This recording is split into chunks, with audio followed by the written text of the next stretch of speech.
নেশার ঘরে কার বাড়িতে ঢুকে পড়েছে রে? এ তো আমারই বাড়ি। সাজালো কে?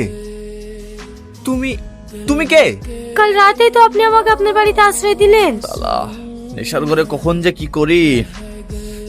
আচ্ছা ঠিক আছে, সকাল তো হয়ে গেছে, এখন যাও, নাহলে কেউ দেখে ফেললে আবার খারাপ ভাববে। খারাপ তো ভাববে, এখন না গিয়ে সন্ধ্যায় গেলে হয় না? আচ্ছা ঠিক আছে, সন্ধ্যার সঙ্গে সঙ্গে চলে যাবা। কিছু খুঁজছেন?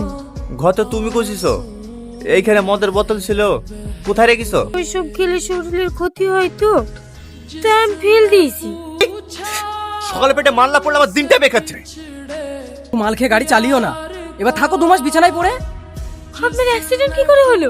তোমাকে বলেছিলাম না সন্ধ্যার পরে চলে যেতে। যাও যাও যাও যাও। কি হলো, দাঁড়িয়ে আছো যে? যাও। আপনার লাগেনি তো? না না, লাগেনি।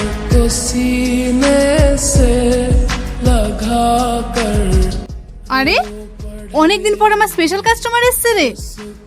ওই, ওকে একটা ব্ল্যাক লেভেলের বোতল দে। না না মাসি, লাগবে না, মাল খাওয়া ছেড়ে দিছি। তোরা সাধু হয়ে গেলে আমার ব্যবসা কি করে চলবে রে? তোমার ব্যবসায় তালা ঝুলিয়ে দাও। কারণ তুই একদিন বলেছিলি না, যখন শাসন করা লোক আসবে আমি এসব কাজ ছেড়ে দেবো। কে সে মেয়ে যে তোর মতন ছেলেকে পরিবর্তন করে দিল, বল না ভাই। আরে মনে করে দেখ, একটা নতুন মেয়ে এসেছিল না, সালমা বলে না, মেয়েটা না রাত্রেই পালিয়ে গেছে। তুই তো অনেক হোটেলে যাস, মেয়েটাকে কি কোথাও দেখেছিস? না না, আমি দেখিনি, বললাম না ওসব কাজ ছেড়ে দিয়েছি। পালিয়ে যাবে কোথায়, খুঁজে বার করবো।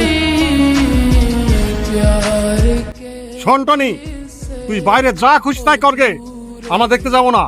কিন্তু এই সমাজে মেয়ে নিয়ে ফুর্তি করবি, সেটা আমরা মেনে নেব না। বিশ্বাস করেন, আপনারা যেটা ভাবছেন সেটা না। তাহলে এই মেয়েটাকে, ও আমার বউ। এই সমাজে থাকতে হলে সমাজের নিয়ম কানুন মেনে বিয়ে করতে হবে। আমি আপনাদের কথা বলেন, কালকে ওকে বিয়ে করবো।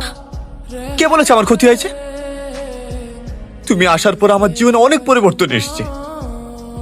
তুমি সারা জীবন এইভাবেই আমার সঙ্গে থাকো। আমি তোমাকে কালকে বিয়ে করতে চাই, যদি তুমি রাজি।